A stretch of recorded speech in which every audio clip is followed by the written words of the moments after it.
Today is April 8th, 2018. My name is Kate Gretzinger, and I'm interviewing Juana Vasquez-López. Is that correct? For the Voces Oral History Project at the University of Texas at Austin. Today we're in Hondo, Texas. We're here to discuss your life, the desegregation of the Hondo schools, the 1970s walkouts, and your brother's political activity in Hondo, and anything else you might want to add. Again, thank you so much for allowing us to interview you. Mm-hmm.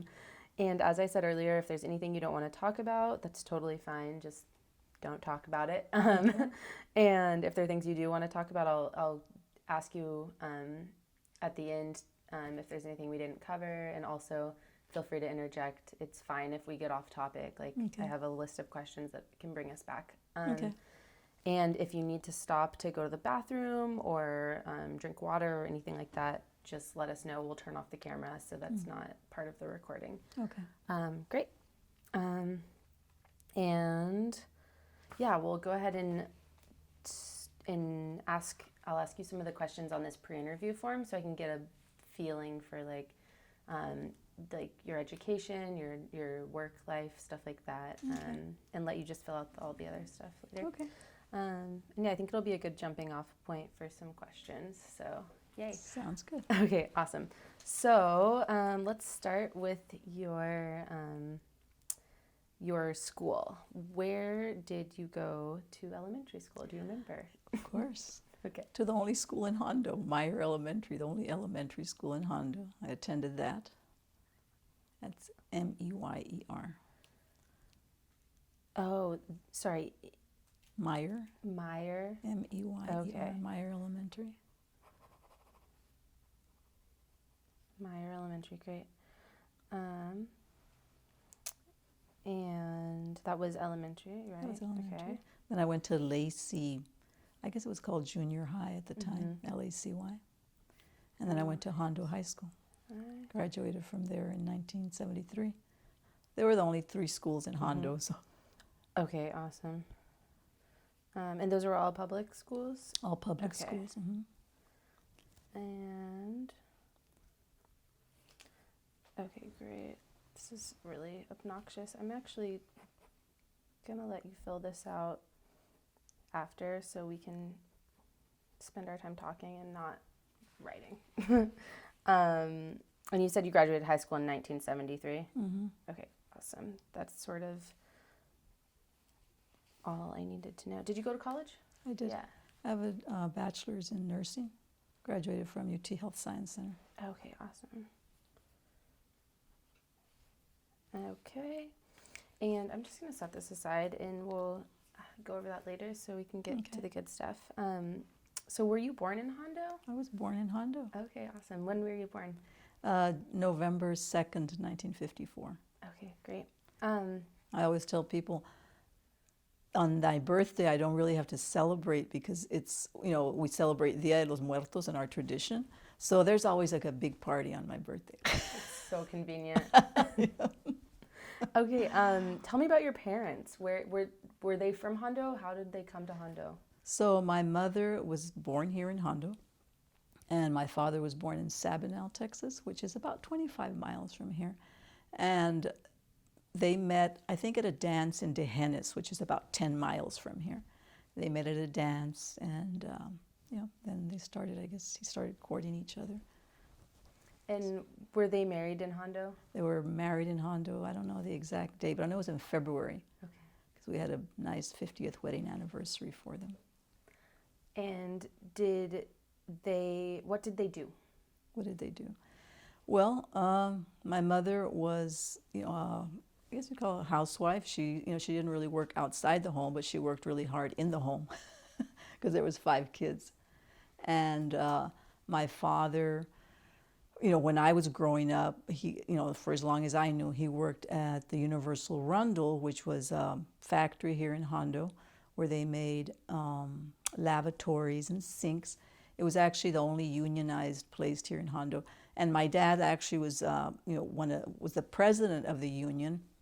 And he was actually pretty instrumental in getting a union here in Hondo. The workers, I remember, had walked out. I mean, I heard the stories. I wasn't alive then, but I heard the stories that They organized the workers and they walked out, and finally, they got the union, and they're the Potters Union, so the International Potters Union. So he was really active in that during the time.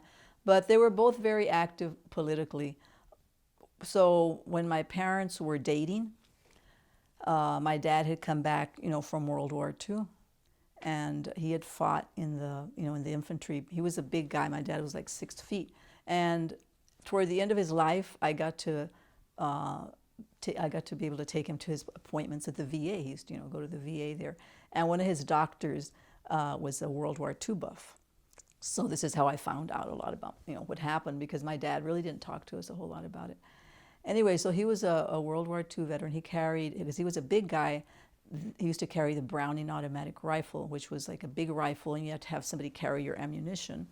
And so my dad was a target because he was carrying the automatic rifle.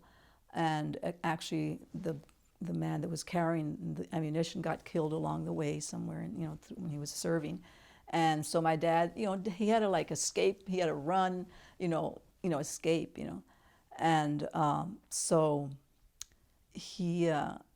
when he came back, they were dating. He and my mom were dating, and he told my mom, "You know what? We're going to go to the movies," because the theater was segregated at the time. I told my mom, "You know what? We're going to the movies, and I'm going to wear my uniform. We're going to sit up in the front." Because, it was like whites sat in the front, Mexicans in the back, and blacks in the balcony.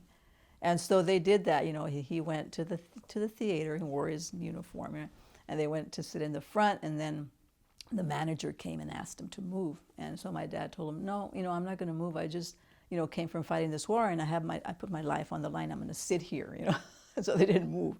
And then they brought the sheriff. And so eventually my mom and dad, left, and they moved. But I think that really initiated a life of, just fighting for justice. And also, they had both grown. My dad had grown up. His dad had got killed when he was about 12 years old in an accident, because my grandfather apparently they worked in Tejenes in a ranch, and he got killed in machinery. And when my grandfather got killed, my dad was about 11 years old. And the rancher just, asked my grandma and all to leave with her kids. So, they had seen a lot of injustice. My mom, the same thing. So they both became politically active, from the time, I guess, they met and then got married. And they were very active in desegregating the schools here in Hondo. And my mother was active in the ladies' auxiliary, and my dad was active in the GI Forum. And then he was actually... also, there was a precursor to LULAC called PASO organization, and so he was actually, I think, president of that. I remember him having a little gavel, PASO. Okay. I'm not sure what it stood for. Oh, it was an acronym? Mm-hmm, it's an acronym. Okay, and it was a precursor to LULAC. Interesting, awesome. So they were very, active, both very active, and both, both staunch fighters for justice and equality. And, I remember as a kid growing up, that people would come knock on our door, and a lot of times it was people in the community saying, "Hey, you know what, the cops beat up my son," or this happened. And so my dad and mom were out there just trying to right things, make things right for the community, for people that didn't have a voice. And I believe from my interviewee this morning, who you may know, her name was, or is, Dahlia Rodriguez, Jesus Rodriguez's wife. And she had mentioned that your father had maybe held office potentially at one point. He did. My dad was a council member, I think twice. And, where we grew up, in the neighborhood we grew up, or the barrio we grew up in, there wasn't any paved streets. So they were, he was active in trying to get paved streets, trying to get lighting. And because he was always very active in the community, and because he had served, they did name a park after him, my dad. So there's a park, in the community, just half a block from where they lived, that's named after him, T.A. Lopez Park. That's wonderful. What decades or years did he hold office? Do you remember? Oosh. I think it might have been like the 80s, something like that. I'm not very good with dates. It's okay. You weren't living here at the time, right? I lived here, and I was living here, I You were, believe, at the okay. time. Okay. At least one of the terms. So that covers. We'll come back to some of that political activity and stuff, but I want to ask you about Hondo when you were growing up, like what it was like. I know you said when your parents met, there was still some segregation in different places around Hondo. Was it like that when you were growing up? Do you remember any of that? When I was growing up, it wasn't really like that, but I'm trying to remember that when I was growing up, I think blacks were still expected to sit up in the balcony, you know, at the theater. And the schools were desegregated, but there was definitely a very, you know, okay, you live on this side of the tracks, and you know, you live on the other people that are more fortunate live on the other side of the tracks. And so in the schools, you know, it was a lot mostly of like Anglo teachers. As far as I can remember, there was no Mexican teachers, you know, when I was growing up, Mexican American. There was one African American teacher that was an elementary school teacher. And she was, you know, a light-skinned lady, so she, you know, she was a very attractive woman. But as far as that, it was just all, you know, Anglo teachers. And so there was a lot of discrimination as far as not getting, you know, the same equal treatment in the schools, and expecting, I think, students of color not to accomplish much in their life. So they were usually geared toward like the related math, and you weren't expected to take algebra or the Englishes that you needed, you know, to go to college. So I remember that, you know. And you graduated in 73. 1973. So that was the year before the first walkout, is that correct? Yes. No? Okay. And so I've read a bit about the walkouts, and I was wondering what you could tell me if you were living here at the time, or were you in college? Well, actually, I was in college in 1973, but then my sister and I were going to UTEP, University of Texas in El Paso, and my sister and I had decided we were going to, you know, take a semester off from school and go travel in Mexico. So then we came home, and then this is when all this was going on, you know, when one of the coaches had torn this kid's shirt, you know, for speaking Spanish, and they were taping kids' mouths, you know, for speaking Spanish. The teachers were doing this. And so we stayed. We got, you know, parents started organizing, and during that time, Crystal City, the students from Crystal City, you know, had walked out of the school, and there had been a lot of change. The Raza Unida party was happening in Crystal City. So we decided to stay, and parents got together, and we organized, and there was a day, I don't remember the exact day, but it was in 1974 by that time, that there was a day of action where, you know, kids, elementary kids, the parents were going to take them out of school, then the older kids were just going to walk out of class in protest of the treatment that they were receiving in the schools, you know. So I stayed, you know, I stayed here, and the walkout lasted about 6 weeks. During that time, the kids were housed. We were trying to provide an education, so the kids would go to designated homes of, you know, of parents that were supporting the walkout. And we had teachers from Crystal City that came, and they would, you know, teach. We had certain classes we'd teach. Actually, you know, they gave me a curriculum. I think I remember that. And I would teach like I think it was a history class. I can't remember. So, you know, I did that a few times. And yeah, so we did that. I think my sister Berta Lopez and myself, we did some of the classes, and there were teachers that did that, you know, also had the classes. And then the moms would make a meal, and all the kids would eat together. And so we would try to maintain, you know, some type of semblance of school, you know, where they weren't just at home, you know, they were actually receiving some type of education. And yeah, so Wonderful. I participated in that way. And you mentioned a few names. Who were the sort of main coordinators of the walkout? Well, I know my sister, Irma Torres, yeah, she was already married. She was one of the organizers. There was Chavela Correa, Isabel Correa. Trying to remember who the other parents were. I can't remember exactly the other people, but there was a lot of parents that were involved. A lot of the parents were involved, and they supported the walkout because they realized that their kids were being unjustly treated, and they were being just mishandled, just not roughly handled. And so a lot of the parents supported. I can't remember all the parents, and I think my sister probably has better details on that because she was more involved like with the legal aspect because she had a child in school. And then we had assistance from MALDEF, Mexican American Legal Defense and Education Fund, I think the Texas Rural Legal Aid. So we had attorneys that were representing because from what happened, from what I remember that happened, is that the school issued an injunction against the parents because the parents were keeping the kids out of school, and of course the schools were losing money.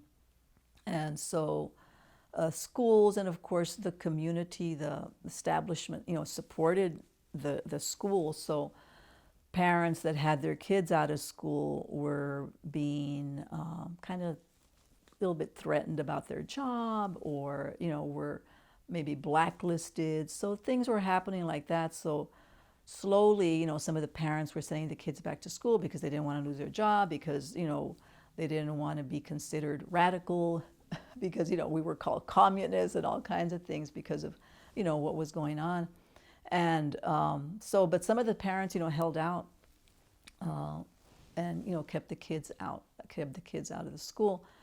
So I remember that one of the things that they wanted, the school wanted, is they wanted the names of the people in the organization. And I don't remember, the law or whatever. But anyway, when this happened, because MALDEF, I guess, counterfiled and wanted to get rid of this law that said that, as a Texas, attorney or judge, you could actually get the names of people that were in organizations, And so anyway, they were successful in winning that case and not releasing the names. But it was a whole legal battle, lots of legal battles that happened, going to court, And I was more like behind the scenes, like I said. I wasn't, what we did as a result of that, because, I was probably 19 years old when that happened. And so there was a lot of high school kids that were pushed out of school, that, dropped out. And, because they were pushed out because of the conditions, because, they were, just treated unfairly. And so my sister and I, at the time, we applied for some, let's see, I'm trying to remember. My sister applied with, I think, Robert F. Kennedy, or fellowship. And so she became a Robert F. Kennedy fellow. And so she was receiving a stipend. And then I applied with the Pikes Peak Foundation. Anyway, so I became a fellow, so we received a stipend, right? So we were doing community organizing, and so we decided to have an alternative newspaper, because the only newspaper here in Hondo was the Anvil Herald, and we were considered communists and rebel rousers and everything, and everything like that. And of course, all during this time, there was also a lot of police brutality going on. Anyway, so we decided to form our own newspaper, and so we started a newspaper called Los Barrios, which means, our neighborhood or our community. And so this newspaper was staffed by mostly high school dropouts. And so, we weren't journalists, but we wanted to, get the truth out there. Right? So we would go out and we'd go interview people. I remember we had a question. I think the newspaper used to come out, I think it was once a week, because we used to use our money. We didn't have kids or anything. We used to live at home, right? We used to use our money to, print the paper and do all this. So we used to go interview people on, pertinent questions, that were happening in the community. And we used to also have international articles just to kind of expose people about issues that were going on. I remember we would cover the AIM movement that was happening at the time, the American Indian movement that was happening. So we try to cover not only local, but state, national, and even international things that were happening. And so the other kids would they're the ones that would put the newspaper together. Maybe we'd go do the articles, and they would take the photographs, and then we would just type it all up. We bought two typewriters, and we would do the layout, everything. We did everything when we just took it to printing. So yeah, so we did that. I have a bad memory, but I think we had the newspaper at least for about a year, maybe, yeah, at least a year, I think so. And so we kind of were doing that, while this other legal battle was going on with the parents, and the people that had been, directly involved in the walkout. And let's see what else was happening. And like I said, there was a lot of police brutality going on. So during that time, there was actually an organization that was formed called Camila, which was Chicanos Against Military Action in Latin America. And so that was like my brother Vasquez-López, myself, Manuel Vasquez, who's my husband. We were pretty involved in that Camila, and so it was about just the interventions that were going on in Central America with the Contras in Nicaragua. So there was a lot going on. This was later on in the years, but during that time, going back in the early 70s, yeah, so we were just kind of involved in different things that were happening. And of course, the Camila, that didn't happen like until the 80s or something like that. But there was a lot going on during that period of time. And the sort of issues that the parents and students were experiencing that prompted the walkout, the discrimination in the schools, did you experience some of that when you were in school as well? Do you have any direct memories or any stories that you remember that sort of illustrate it? Well, I was like the fifth child of the Lopez family, going through the schools, right? And so probably in the elementary schools, I just used to notice how the Mexican kids were treated. I remember a cousin of mine and just taking tacos for lunch, and kids would go laugh at her, because she was eating tacos. I remember those kinds of things. I got to take sandwiches, right? The white bread, which is not good for you. Anyway, so I remember just the treatment, the different treatment we used to get. I remember in the third grade, this one, young lady that really needed to go to the bathroom, and the teacher, wouldn't let her. She wouldn't let her go to the bathroom. She wouldn't let her go to the bathroom, and she ended up, defecating in her pants, in the middle school, you used to hang around with your little crowd, but of course it was always like the Anglo kids that were kind of supported and expected to do well, and to you didn't really have that support from the teachers or from the administration. And in fact, when I got to high school, I'd forgotten about this. When I got to high school during that time, they had changed the rules, and girls were allowed to wear pants because we couldn't wear pants, right? And so they were allowing the girls to wear pantsuits. You had to have coordinating, top and bottom pantsuits, they were called, right? And so it was myself and some of my friends in high school. Well, I mean, we really didn't have the money to buy pantsuits because they were expensive. And so we started it was my idea. We started a petition. So we got a petition going in high school, and we had it signed, by all these students. Hey, they should allow us to wear just any pants, that we have. Didn't have to be coordinated. I remember we got, I guess, about maybe less than 100 students, maybe like 60 students to sign. I remember taking it to the principal. Oh, and that day that we were going to turn it in, we wore overalls. We had overalls. I remember I had some striped, railroad overalls, and my friends wore jean overalls. Well, they sent us home, for doing that. But yeah, so that, just kind of a little bit, not as blatant, I guess, as it had been. But yeah, there was still, discrimination in the schools, definitely. Yeah. There was no, there was no books as far as no mention of Mexican American history. I remember, I think I was in 9th grade history class, and I remember they mentioned Pancho Villa as being a bandit or something like that. And I remember, just countering the coach and saying, that's not all he was, like he was a hero to some people because he was defending, land rights, and everybody just turned around and looked at me like, oh, what is she saying, So, yeah. Were your parents sort of teaching you that kind of stuff outside of school? How did you get that alternative sort of narrative, that alternative version of history? Well, I think because, my parents, had been active politically, and then I had, older siblings. My brother had gone to Vietnam, and he was drafted, I remember. And I remember being, I can think, a junior in high school, maybe like 1972, when the war ended. And he was close to the border, like between North and South Vietnam. Anyway, so he was there. I don't know if he wasn't fighting infantry, but he was, one of some of the supporting troops that were there. And so when he was coming back, he changed his uniform. I think when he got to the LA airport, or didn't travel in his uniform. And he might have told you the story.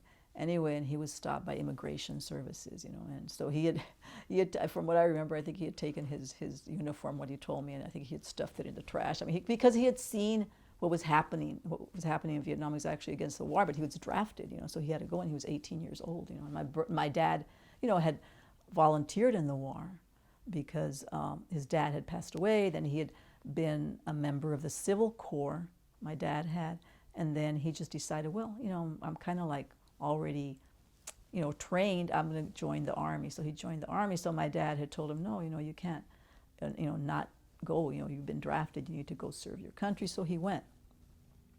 But, I guess he saw a lot of injustice, from what we know about the Vietnam War. And so, he decided at the time, look, I don't, and I guess just the trauma of being so young and being in the war and seeing, death and so much death and violence around you. So, he kind of got off track here. Yeah, no, I was just wondering how you learned sort of this about your history and the history of Mexican American people and so stuff. There was a lot of things that happened like that, when my dad had told us, and what happened to my brother, then my sister was the first one to go. My sister Maria de Leon, she was the first one to go to college, And so at that time, there was an organization, MECHA, Mexicans, it was Movimiento Estudiantil Chicano de Aztlán. So she was a member of MECHA. So when my other sister and I went to UTEP to join her to go to school there, we became members of MECHA, But I think it was just growing up and just seeing all the discrimination that was going on, all the injustice that was going on. And, you couldn't really close your eyes to it. And you talked about it in your household, like your parents, your siblings. I beg your pardon? Your parents and your siblings, they talked about it at home? Oh, yeah, we talked about it, and, we would find, well, why are they doing this, and how come we don't have, lighting in our streets, and, why does the other side of town, why do they, why is this happening? Why is there a double standard for people? So we would speak about it and talk about it, yeah, so. And then, so I want to come back later to sort of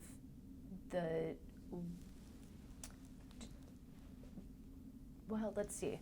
I was thinking, I don't know this because I didn't ask you on your farm. Did you have kids here in Hondo that went to school here? Okay, great.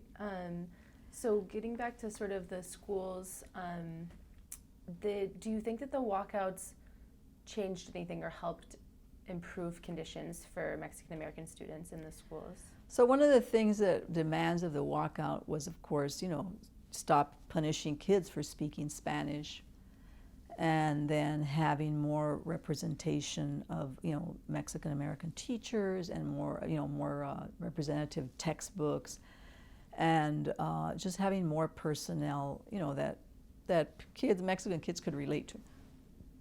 And so one of the things that happened is they did hire Mexican American, but mostly women, right? But they were mostly, aides, right? Because they claimed that they couldn't find any qualified, Mexican teachers, so there was a lot of aides.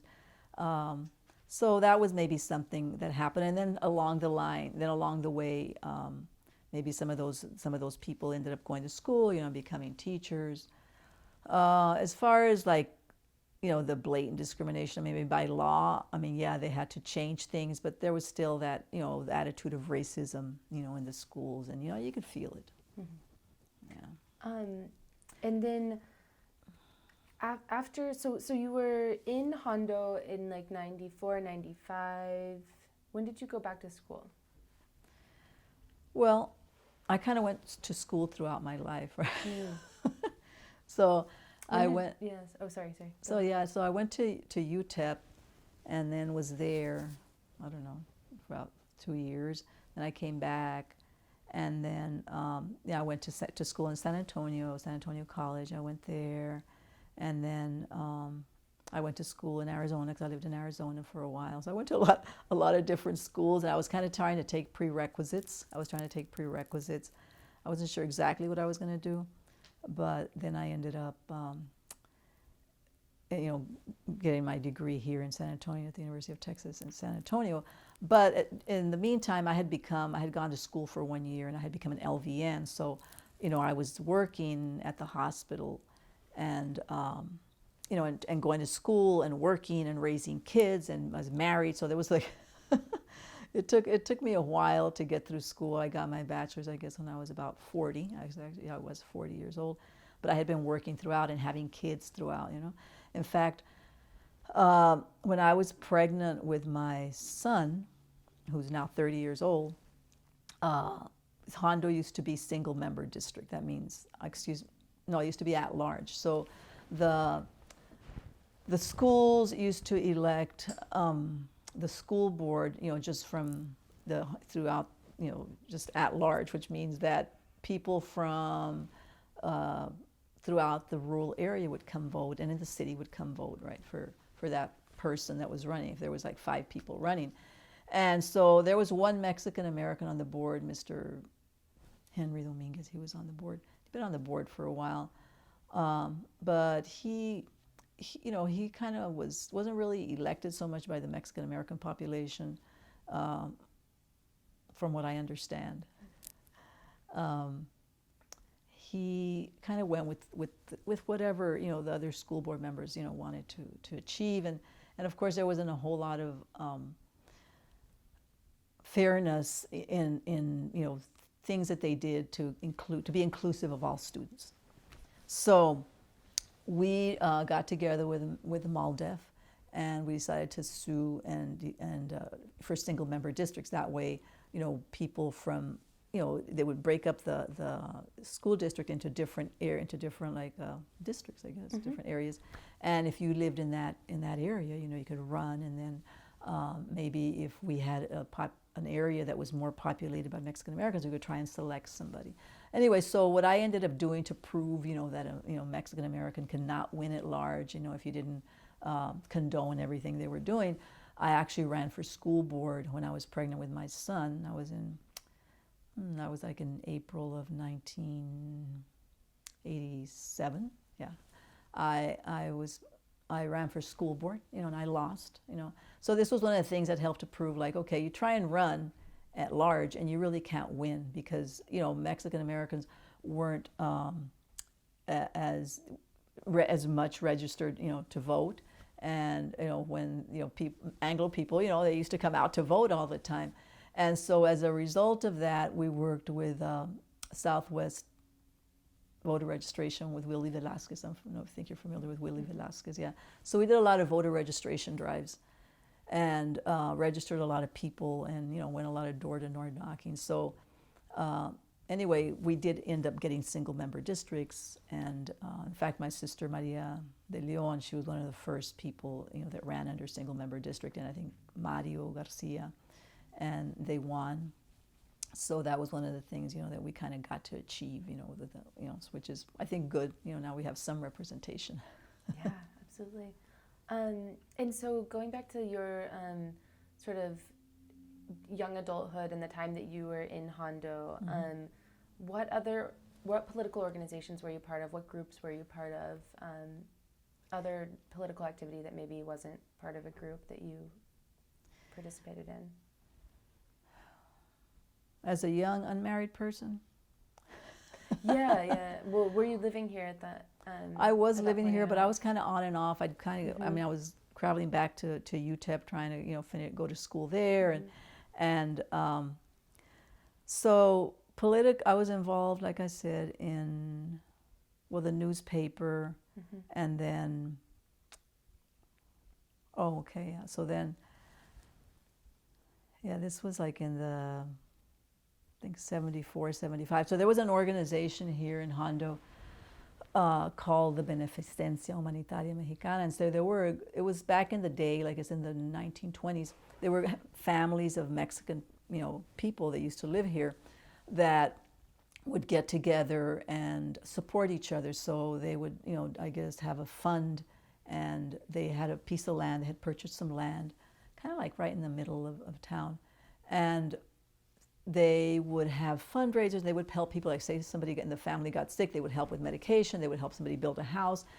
And so in the 70s, there was one living member, Mr. Frank Dominguez, yeah. He was the only living member, and he was paying the taxes on these 3 lots of land, right, that were part of the Beneficencia. And so he heard about what was going on, because we had a chapter of the Brown Berets, we had the Familias Unidas, we had the newspaper going on, so we were really active in the community, And so he heard about all this that was going on, and I think we had talked, different people in the organization had talked about approaching him, because that land was just sitting there and nothing was happening with it. So we approached him. I think we had talked to him about, would he be interested in donating the land? And because he was only living member, he was excited to donate the land, to the, I think at the time we called it, I can't remember, because it kind of just changed names. There's a lot of different organizations. And so he donated those 3 lots of land to the people that were active in the community. And yeah, so we got the land, and it was to be used, like, for community functions. And so we had a lot of different fundraisers there. In fact, we had the first time, because then after years later, I became actually a danzante. I do Mexica dance. So the very first time I saw this cultural dance, this traditional dance, we had some dancers from Mexico, from Chinachli, which means the seed, come from Mexico. And it was Don Andres Segura, and he was one of the people from the lineage from Mexico, that one of the first ones to come up to the United States and teach this dance. I don't know if you've seen Aztec dancers, or you've seen, anyway, he was one of the elders that came and taught this dance. So one of the first times I ever saw them was when they came and they danced there on the land, kind of blessed the land, And then years later, I'm still a danzante. I call myself a danzante. I follow that tradition. Probably not as active as I used to be, but yeah. So anyway, that happened. We got the land donated, and just we continued the activism in Hondo, because there was like a lot of discrimination going on, just different things. I mean, I don't have the greatest memory about everything. Just a lot has happened, but. And do you remember, like, when you were part of these organizations and doing this work in Hondo, were you considered pretty radical for being part of these groups? Were these large groups? Were they small? Well, there was always a core group, and there would be people that would come and go. But yeah, we were considered radical, and we were always, in the local newspaper, we were considered, just not part of just the, the more, I guess, conservative, community, and so a lot of times some of the community, sometimes, didn't want to have anything to do with whatever activity was going on, because, then you'd be labeled, as part of the raza, and that was supposed to be a bad word, la raza, So, yeah. La Raza, does that refer to the? It just means really, it means the race, but it used to be like La Raza Unida. There was like the Raza Unida right. I was party. going to ask if it was in reference to the party specifically. Well, I mean, it like people would use it that way. Like, but even if you weren't a member of La Raza Unida party, you know, it would just like it was a bad thing. You know, you were part of La Raza. You know, you were part of these rebel rousers, these people that wanted to be communists, these people that wanted change to happen. Of course, in the establishment, because they're the ones that had the economy. They're the ones that hold the economy. So most of the people worked for somebody, right? And so people were scared. You know, people didn't want to lose their jobs. People didn't want to be labeled. People didn't want their kids to be shunned, or whatever in school. You know. Mm-hmm. And you mentioned the newspaper. I'm assuming that's the Hondo Anvil Herald. Mm-hmm. You felt like, or not you felt like, but the time at the time the coverage was very biased, really negative and biased, yeah. And there was a lot of, like I said, a lot of police brutality going on. In fact, there was, my neighbor, young man, he got shot and killed, and that was back by a policeman. By a policeman, a county policeman, I believe. So, I think it was 1978. There was still a lot of activity going on, and in Castroville, Texas, the chief of police had gone to go pick up this young man at his home in the middle of the night because he wanted to question him about, somebody's calf or cow that got stolen. Anyway, so he picked, the young man up. He was married, so they handcuffed him and they told his wife, "We're taking him to Hondo, to question him about this stolen cow or calf, I don't know." Anyway, so this chief of police, his name was, Wells is the one that shot my neighbor. This was, can't remember the chief of police name. He was the chief of police in Castroville. Anyway, he was with his deputy, and instead of bringing the young man over here to Hondo to jail, he took him out to a country road and wanted him to confess, that he had, stolen this cow. Anyway, what ended up happening is he ended up shooting him in the back and killing him.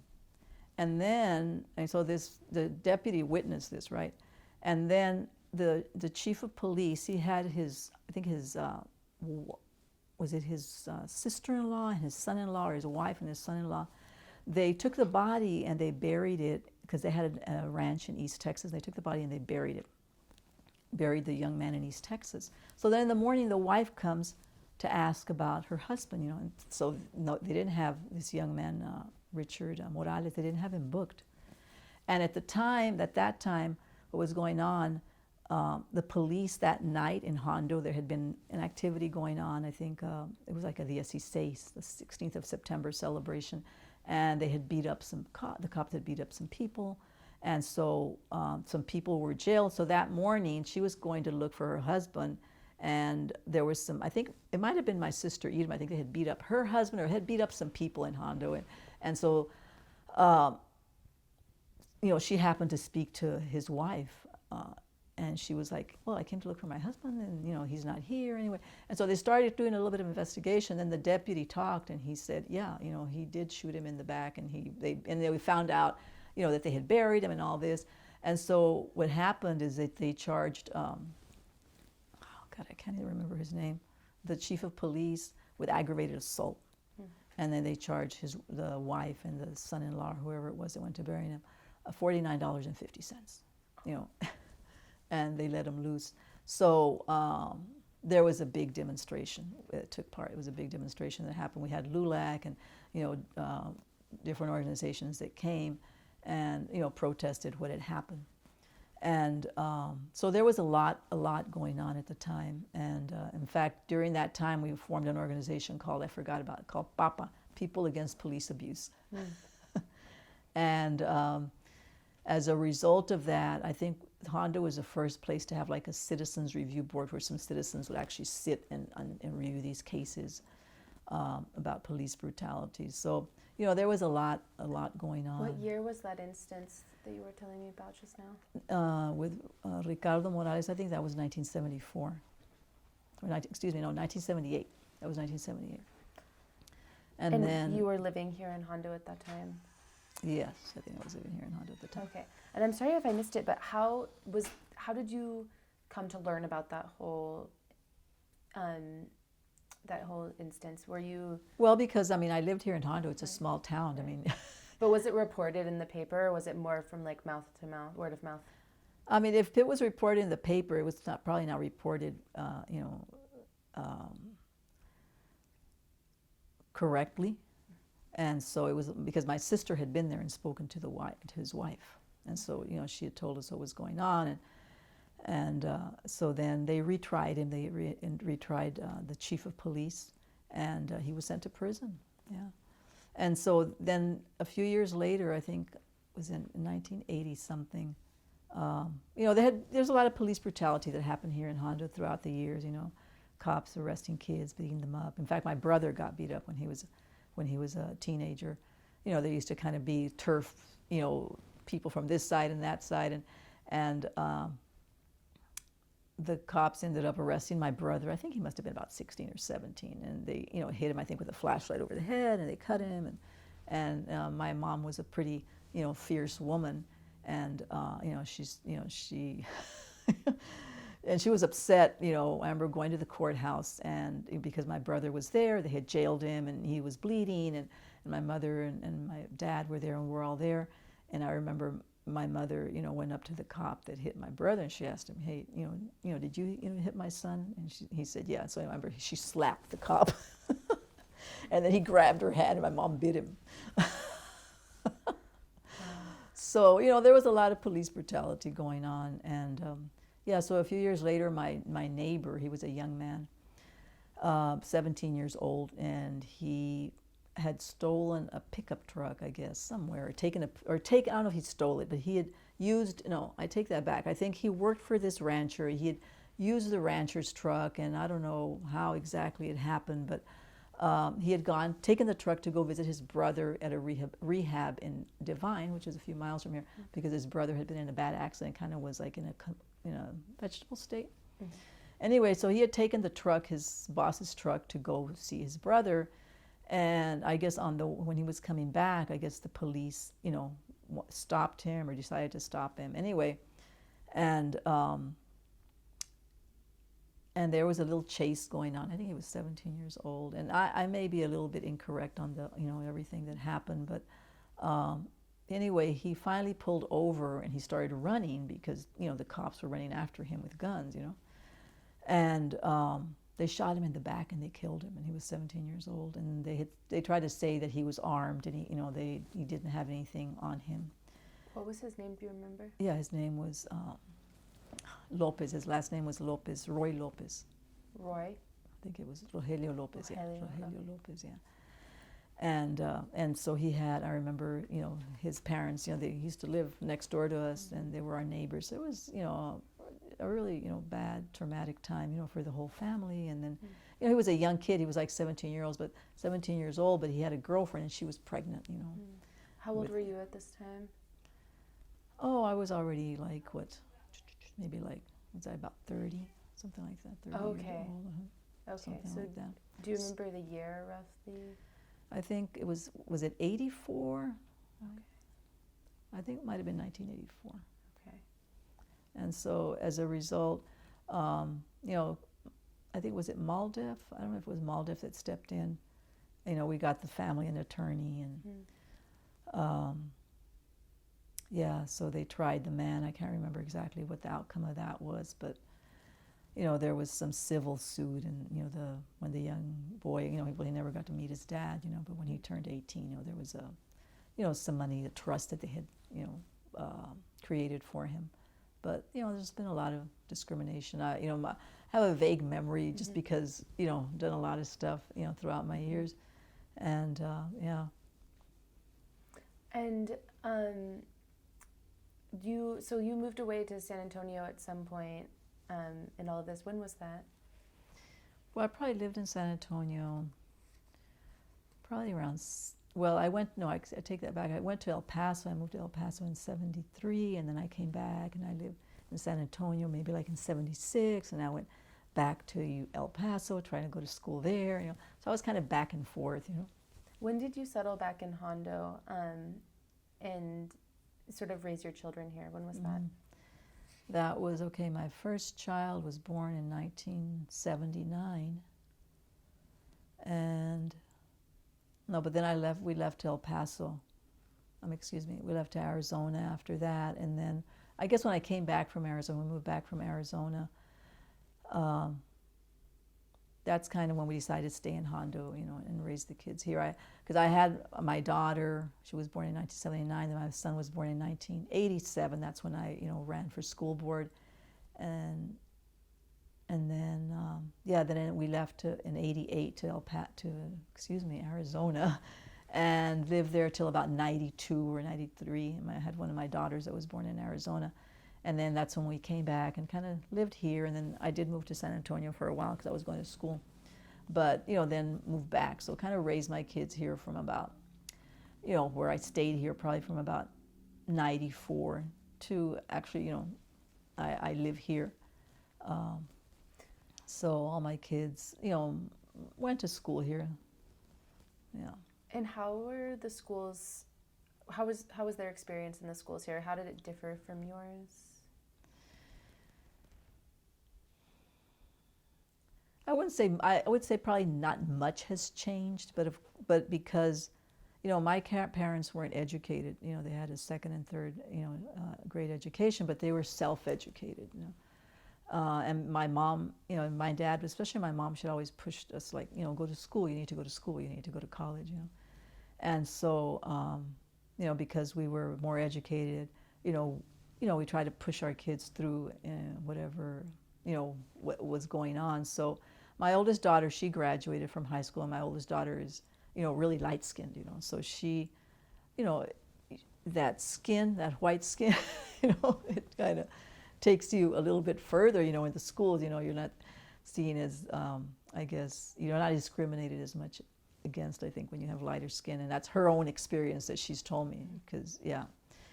And then my son actually dropped out of school when he was 16 because he was a really smart kid, and so school didn't really hold his attention.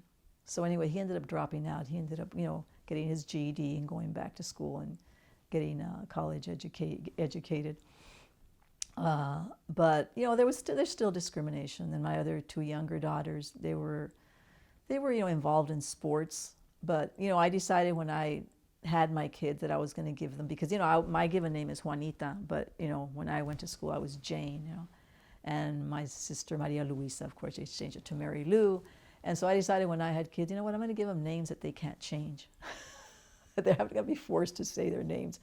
So my oldest daughter is named Lucha, which, there's a famous singer named Lucha Villa. Also, it means the struggle, and then my son's name is Tzul, Tzul, which is in Mayan language, which kind of means warrior.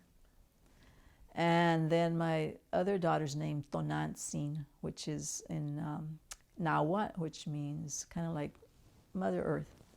She was really connected to the earth when she was a little kid, really, could connect with nature.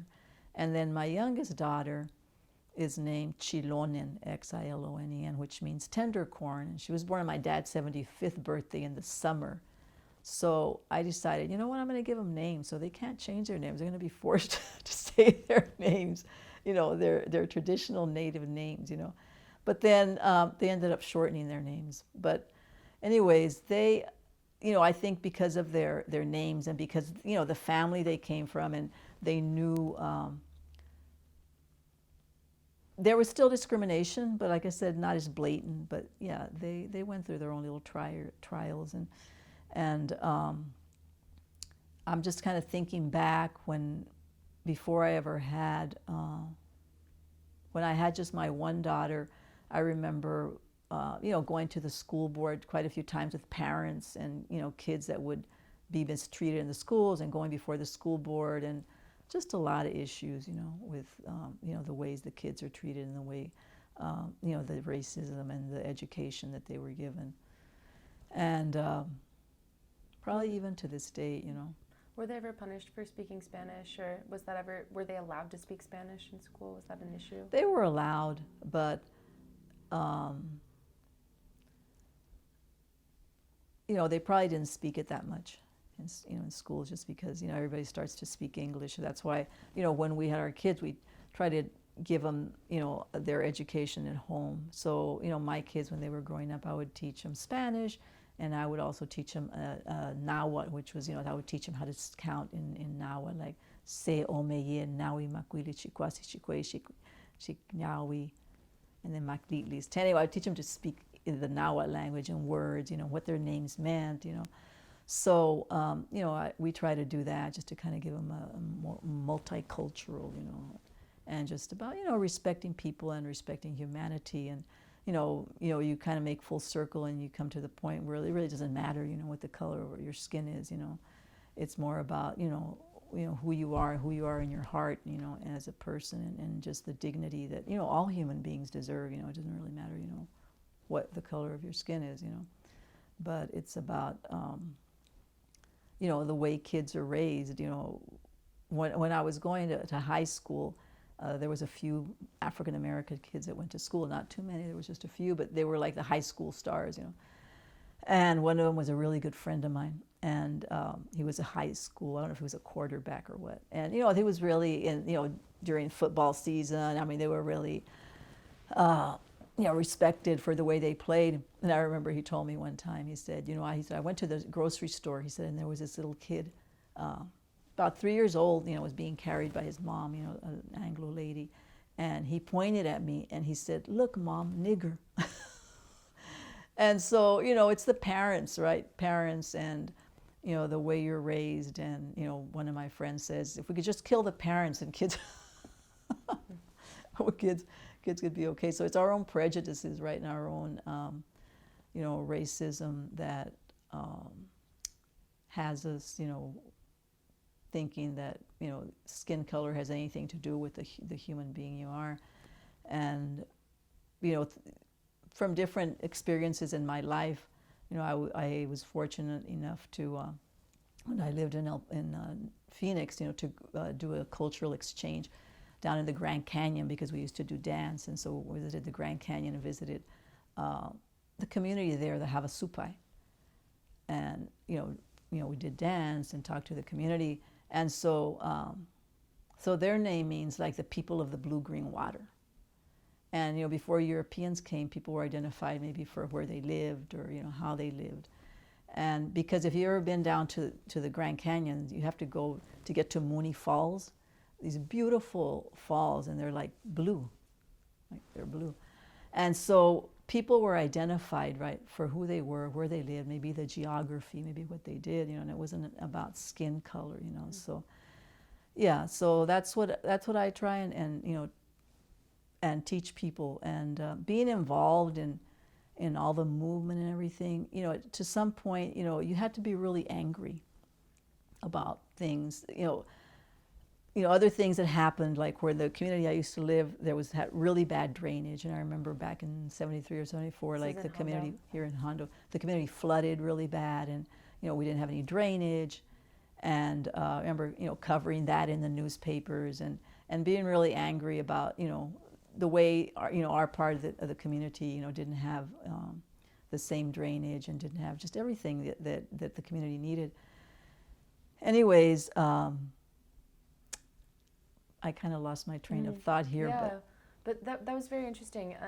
So a lot of the movement sort of that you were in when you were younger. So I was saying, it's like, at some point you had to kind of retain a lot of anger about things that were happening, right? And so at some point I decided, of course I'm still going to, fight for justice. I'm still going to be doing what's right, but I didn't want to be angry anymore. I wanted to feel more love in my heart. And I think turning to, culture and tradition, really helped with that.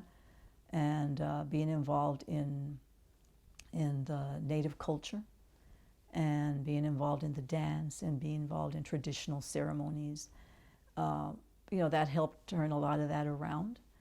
And so that's how I try and raise my kids, or just that's what, the energy I try to send to people, that, we need to be respected as human beings, and we need to, be the best that we can be, and not treat people, because of their color of their skin or because they're different than us, So. Absolutely. I know that there is a group of people in Austin that do this sort of work, and I can tell you more about that after. There's a really wonderful professor that is friends with Maggie who runs an academy on the weekends in Austin to teach the public school kids about the sort of Aztec Mayan culture and also Mexican history and stuff like that. And I'm wondering, is there anything like that here in Hondo? Like, are there any other people who are sort of doing that or interested in that here? Or did you sort of have to bring it here? I guess we kind of sort of brought it here. I mean, it was, like I said, the first time I saw native, indigenous dancers was at the land there we had back in 1974. So, they kind of lit that spark in my heart, like, okay, because, there's that drum beat, that you can, everybody, no matter who you are in the world, everybody can identify with that drum beat because it has to do with your heartbeat, So that kind of sparked that. So, so we kind of brought it here, and we're involved here locally and in San Antonio and in different places, taking traditional ceremonies there, traditional native ceremonies, whether it be a sweat lodge or whether it be what I would say medicine ceremonies. There's a lot of traditional medicines that have been around for a long time that are used for healing, that are used in prayer. In fact, I'm the secretary of Teocalli Quetzalcoatl here in Hondo, which is a chapter of the Native American Church. And so, I'm involved in that way. So I probably used to travel a lot more, but we've traveled like with these ceremonies, in different places, New York, other out of the country, just California. So yeah, just try and travel and take the medicine and take these ceremonies to people because medicine is very healing. And I'm obviously not going to try to say the name of the church you just said because I'm going to mess it up terribly. But do you mind repeating it? It's Teocalli, which means the house. Quetzalcoatl, the house of prayer. Teocalli Quetzalcoatl, it was like the feathered serpent. That kind of like the feathered serpent that came to this land and was man or anyways. So it's just a house of prayer. It's a house of prayer. And there's a group of there's a chapter of that church here. There's a chapter here. I see, and you're part of that. You're the secretary. How big is it? Is it small? Well, your chapter here. Oh, it's a small chapter, yes. But I mean, there's we have a president and vice president, and it's not just from here, but there you can be from a different part of the state and still be part of the chapter, So, but if anybody wants, a ceremony for whatever reason may be, for maybe healing or maybe a celebration, the last time, my kids grew up, I could say, the last. Well, all of them, they kind of grew up in the teepee, having ceremonies. And I remember when my daughter was like 6 years old, my youngest daughter, who's now 20 and going to A&M. She was a Bill Gates scholar, So anyway, I remember when she was 6 years old and they asked her, like in school, what's your favorite place to be, And she's like, in the teepee, So when she was 13, she wanted to have a ceremony. So we had a ceremony at our house for her 13th birthday. And we had people come from, all over the place, New York, California, because we used to travel, with the medicine. And, we had a ceremony there for her. And, prayed for her and, for all the kids, And a lot of kids that I know that grew up that way, in the teepee, now they're like, 25, 30 years old, and now they have kids. And, yeah, so it's kind of like, that time, that the culture has kind of like re-emerged, Yeah, that's what I'm very interested in learning a little bit more about that. Mm-hmm. When the chapter that you're part of here, has that been here for a while? When did that start? When did you join? Well, I think we started the chapter, I'm trying to think, must have been about 1998, maybe 97, something like that. We've had it for a while. And what prompted you to start that? And how did you find other people to do that with? Well, because when we were living in Arizona, right, and we, started attending Native American church ceremonies, as Mexicans, born here, we're native. We're native to this land. In fact, my great grandmother, when I used to be a home health nurse, I used to go to travel visit people at home, and they would ask me, what family are you from? I mean, Dehanis, Sabinal, Tom. I would let them know who they were. Like, oh, you know what, your great grandmother, she delivered my kids, and I was like, so my great grandmother was my dad's grandmother. She was part Apache. And so she was a midwife, and she worked for a doctor from Sabinal, and she used to go to homes and deliver children. Anyways, and so, but we never had cards, because here in Texas, very few reservations. I mean, they try to kill us. In fact, my grandmother, she was born in East Texas, and I think in Nacogdoches, my great-grandmother. And then when the Europeans came, there was a lot of slaughtering and lynching going on, so they went toward the Mexico. And that's when the revolution was going, like in the 1900s, but then they ended up coming back up. Anyways, and so, Texas Rangers used to lynch and kill a lot of people, a lot of native people. They wanted to get rid of everybody. So there was like very few reservations here in Texas. But there's the Kickapoo, and then there's the Tigua in El Paso. But very few reservations, So, they were trying to exterminate us all, but, here we are. And so it was sometimes within the Native American church, if you weren't a card carrying like Native American, you weren't really recognized as being Native American, Yet, the medicine grows here, like a few hours from here in this land, like Mirando, the medicine grows there. And it's been there, and it was the people. That's what the people used for medicine, and then it was, I think, the medicine was introduced, to the other tribes, that did have reservations and were, everything that happened, with the American government and Native tribes, they ended up, being recognized, whatever, by the government. But there was that part that sometimes Native people didn't see you as Native because and sometimes, maybe they didn't want to share the medicine, or maybe when you went to buy medicine or you wanted to purchase medicine, because, there's medicine dealers that, that pick the medicine, that, have the legal right to do this, and they can sell it for ceremonial purposes. You had a hard time trying to get the medicine. So then we thought, well, we're going to form the chapter. So Anthony Davis, he has passed away already. He was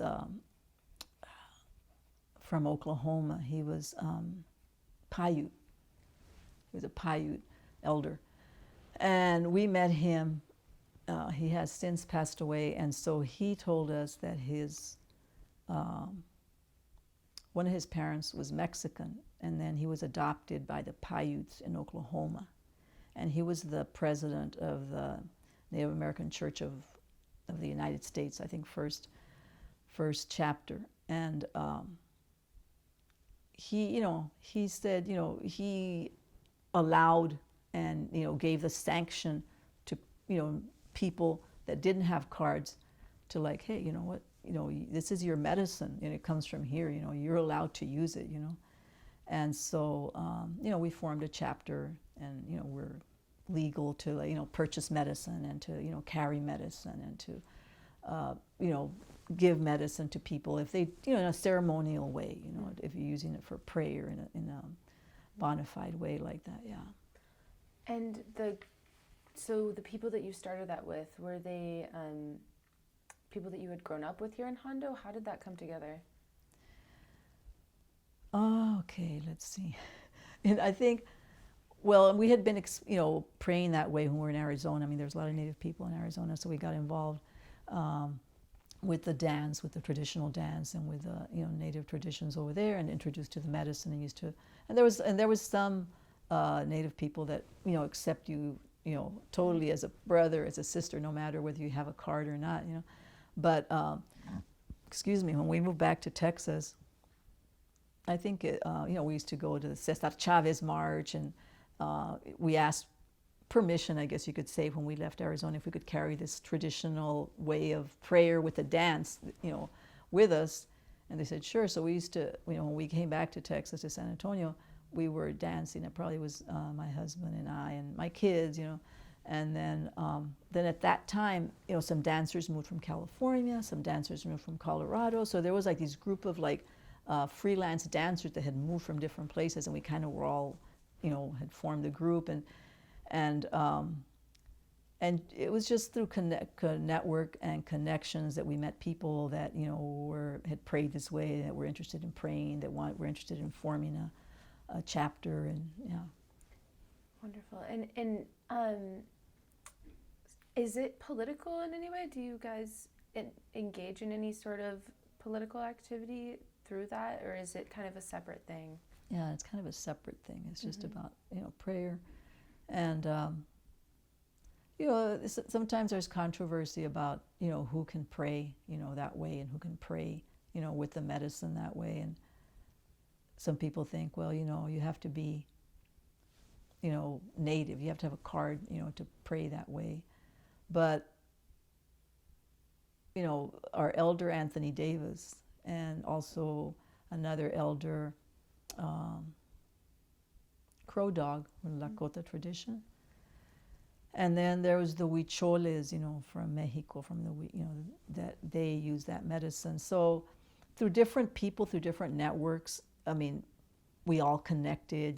People would come to stay at our house, Huicholes, or Leonard Crow Dog would come to. Leonard Crow Dog used to be our neighbor when we used to live in Arizona, and so we were introduced to the tradition of the sun dance, to the tradition of the sweat lodge, and so.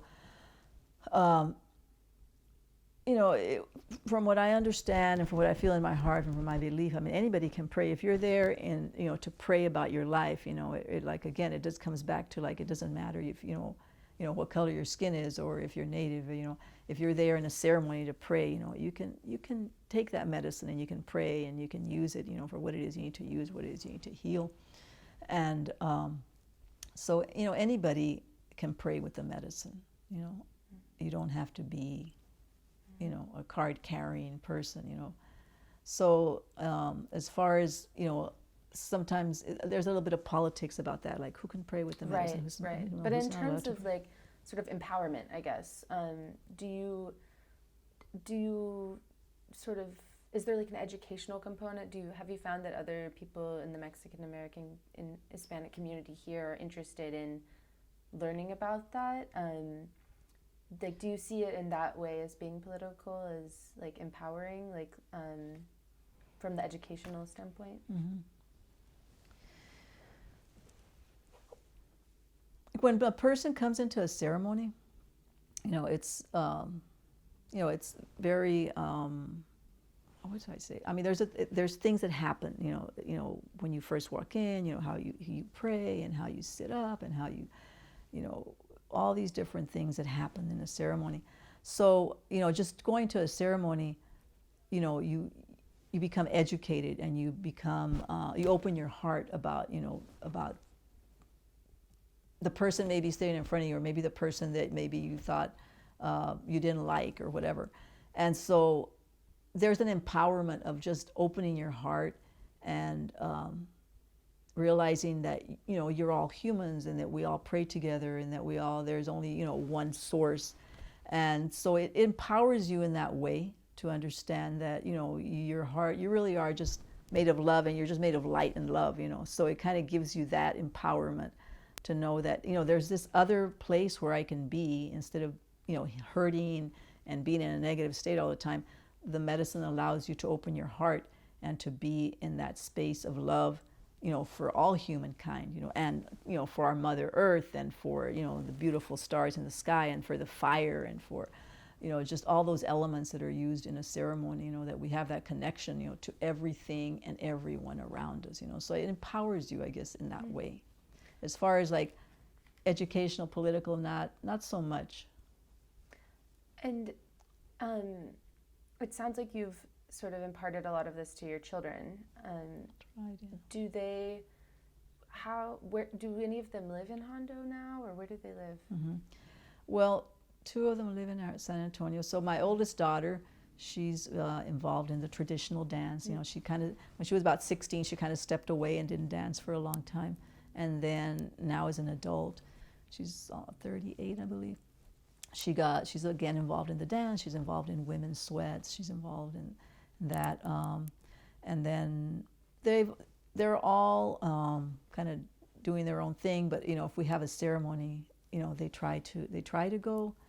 Then my youngest daughter, she's actually the president of a Native American organization at Texas A&M in College Station. In fact, it was called, she just recently changed the name of the organization. I think it used to be Native American Organization. Now she's changed it to like Indigenous and Native American. So that would include all people. So she's involved in that way.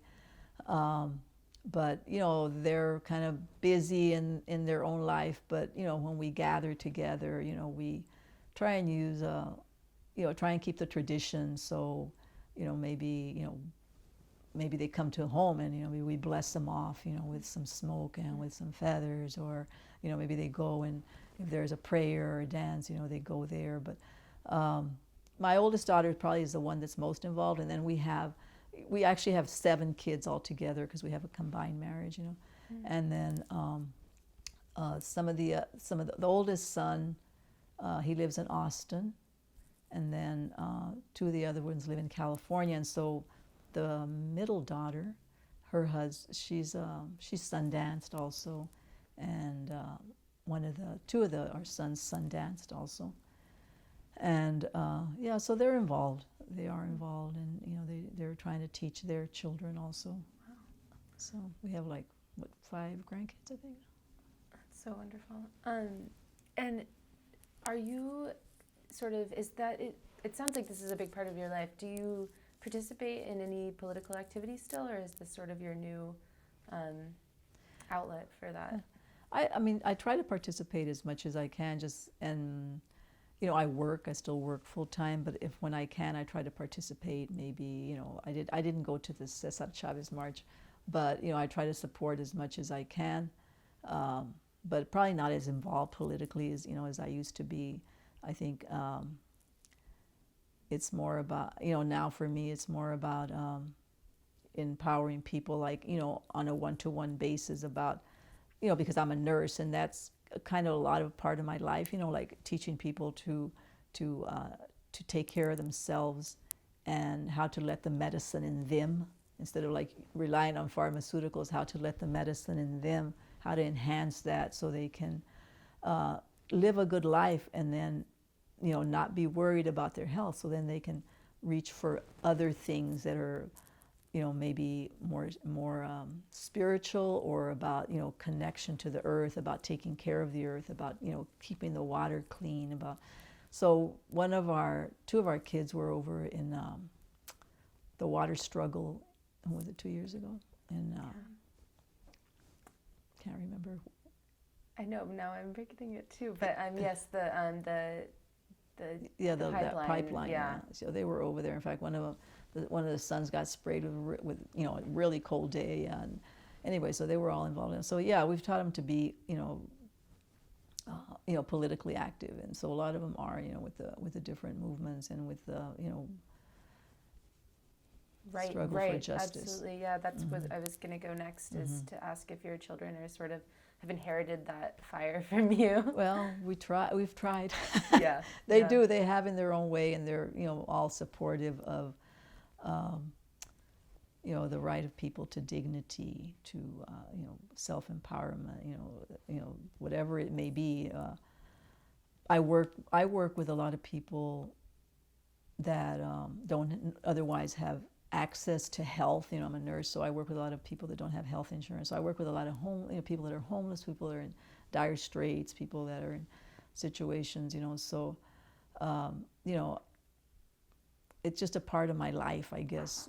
What I teach and my life that I live is just like, I try to walk with love in my heart and spread that as I walk. Right. And I've tried to teach my kids to do that also, Absolutely. Spread goodness in the world, Yeah. I want to ask this question, even though it's a bit of a non sequitur, because I think it's important to our conversation, which is you still live in Hondo today, and I want to know if you think that a lot of the things we didn't even really have time to touch on, but a lot of the political activism you were involved in, your brother and the other members of your family here, if you think that you sort of made changes, and if you can see any of those changes today, like I'm wondering if you think things are better here today, or if they got better and then got worse again for Mexican American people. Yeah. Hispanic. So my brother and my brother-in-law and a woman, they ran for city council a few years ago on slate, and they had won, and they were trying to make some changes in the community, and then the campaign started against them because they were trying to give the city workers a raise, and anyway they were like forced out. There was a recall on the election, and just a lot of bad publicity. So things have kind of gone up and down, I think. For a while there was a lot of activism, and so there was a lot of activity going on and just a lot of awareness about what was happening here in the community. When was that, would you say? Well, I mean, that was like in the 70s, the 80s, a lot of activism going on, and then, then people ran for city council or for school board, and it's hard to make a change like when just one person runs and one person wins, But then when these guys ran, they ran on a slate, and so they were like actually making changes in the community as far as the policies and the city government. And people in the establishment got really scared. They were like, "Oh, what's happening here?" So then they started a lot of false rumors about what was going on. So they were ousted. They were recalled. And during that time, there was that time when there was like a lot of positive things going on in the community. People were getting raises. There was like, I know some,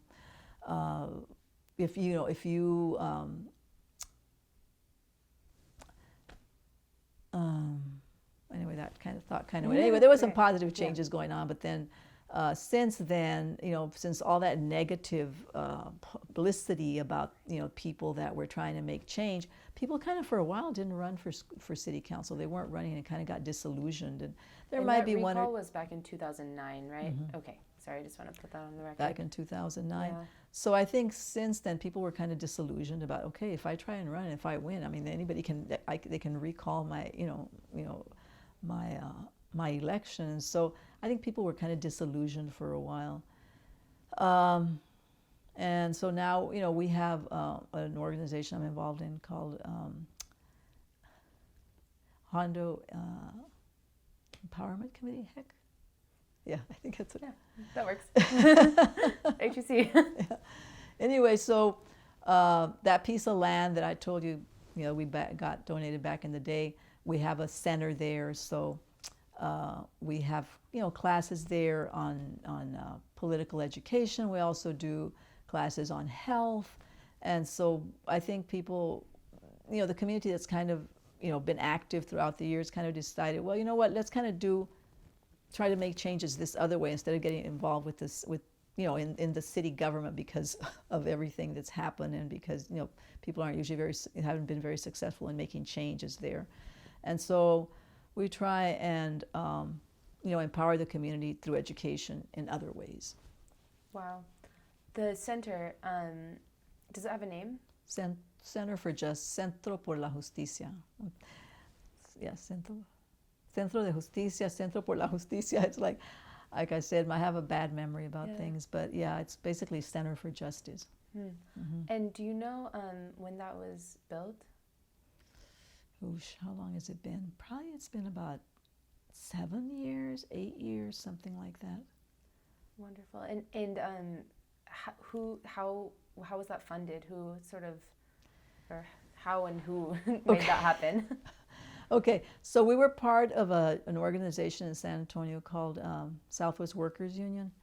We were, kind of like a chapter here, and so we got a grant through them, and we got monies to build the building, and that's kind of how we did it. Yeah. Right. Wonderful. Mm-hmm. And so you said that you're currently teach sometimes classes there? Teach there. I've taught classes on Qigong. I've taught classes about health, different health topics. Actually, I've been involved with Peace and Dignity Run, which is Native people. Every 4 years there's a run. Native people, from all over, from South America, from Central America, from Mexico, from here. They run through communities educating, and they carry staffs, and they carry a message like every year. This past year, the last one was in 2016, so the next Peace and Dignity Run will be in 2020. I think the first one was in 1998. And so at some point, they start running, and then it's months of running, and different people in the community greet. If they go through a community, you greet the runners and you host them. And this past year, it was a run for the seeds, the seeds, that give us life, the seeds that nurture you. And so here at the center, we've hosted the Peace and Dignity Runners, in 2012, and in 2016 we hosted them, here in Hondo. And so they're, runners, and people join at different points, and you run as much as you can, right, as much as you're able to, according to your schedule. And then they all converge in October, which is in Mexico City, and whoever can converges there, and there's a big, I've never been, but there's a big convergence of all the runners. But they go through Native communities, and they carry messages, and then people in the community also host them, and they exchange information, and learn from elders. It happens, runners from Alaska, runners from Puerto Rico, runners from South America. So that's one of the things we also do, is we hosted the runners here, and they stay the night. We feed them, and they have a little ceremony in the morning. And yeah, that's wonderful. Mm-hmm. That sounds really cool. And so at this center, around like election times, do you do like voter registration there? Is that the kind of stuff that goes on there, or is it not? Well, we try to be like. There haven't been really any too many candidates worth, I guess, supporting, but in the local and in the local, but people have their, everybody has their own political views that they support, but we try to not we try to be like nonpartisan and not get too involved with the party system and all this, but just supporting candidates that are for justice and human rights, I guess you could say. So, do you ever endorse candidates, or is that outside of the realm? Not as an organization. Right. Mm-hmm. Just like I said, probably individually, maybe we might, but Sure. it's more about, we're trying to use the center more for education, political education, but just about history, about these are your rights. And right. Does immigration ever come up, like immigration rights and stuff like that? Do y'all serve that community of undocumented peoples? Yeah, we serve anybody that needs assistance.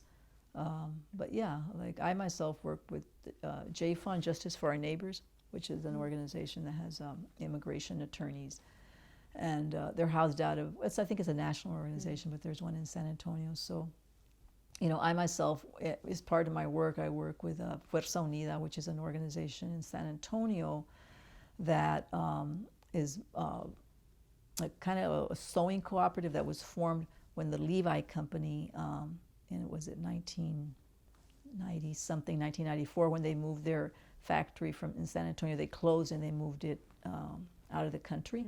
And so these women that had been working there for a long time, they were, not given very much notice, they weren't given very much severance, and so they formed this organization called Fuerza Unida. So there were these ladies, and they've the organization has been living for like 30 years, and so they're in San Antonio on the south side, and so I work with them as far as doing education on whatever it may be, immigration rights or about health.